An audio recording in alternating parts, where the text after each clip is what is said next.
Hey guys, Rebels is back again this week with another doubleheader in Episode 5, Occupation, and Episode 6, Flight of the Defender.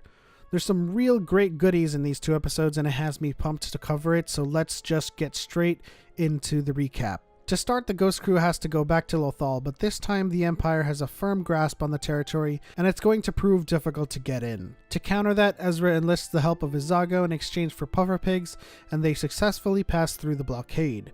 Also, did Sabine get a new hairstyle, or are they finally letting people's hair grow out on these shows? Either way, I'm digging the new look. Upon arrival, however, they see a very desolate and barren Lothal. Ezra and Sabine go off on an adventure as they encounter an old friend, Baron Valen Reuter, and upon suspecting them, they are saved by yet another old friend, Ezra's academy mate, Jai Kell. Meanwhile, Kanan and Hera get ever so closer to sealing the deal, but they are ultimately interrupted. They are quickly found out as the Empire bears down on the crew until they make a timely escape thanks to Jai Kell. They venture into some smuggling tunnels that used to be run by Old Joe while Ezra despairs about the state of Lothal.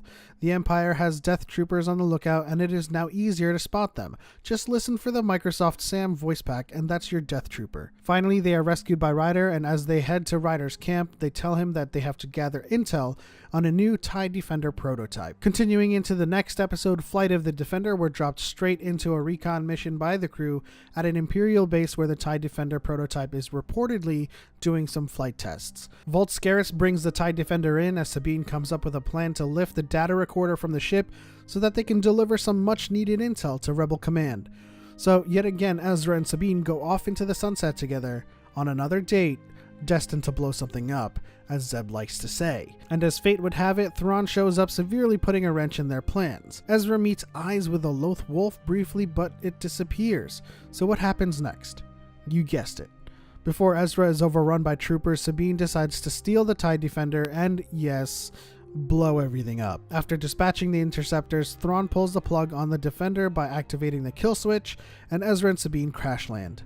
Ezra meets the Loth Wolf yet again and is guided to the rest of the crew, where they rendezvous and make plans to extract their intel. The Loth Wolf says doom, as if to say it knows Caleb Doom. Star Wars Rebels is on a roll right now, and with each episode of Season 4 seemingly getting better and better, these two episodes are no different and continue the trend as we get to see the series' favorites, Ezra and Sabine, on yet another daring mission. That, of course, ends in things blowing up. Perhaps at this point they could be called the Michael Bay Tag Team. Then we're treated with a bit of lore and intrigue when Ezra meets this mystical Loth Wolf that has something to do with Caleb Doom, or Kanan.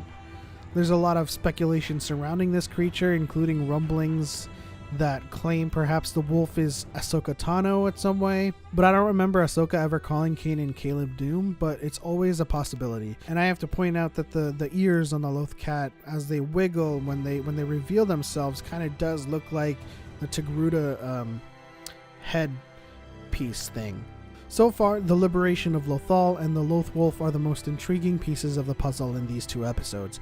As Kanan says, paths are now starting to come together, and as Season 4 rolls out its final episodes, we'll get to see more and more connections to the larger universe, and it's been working thus far.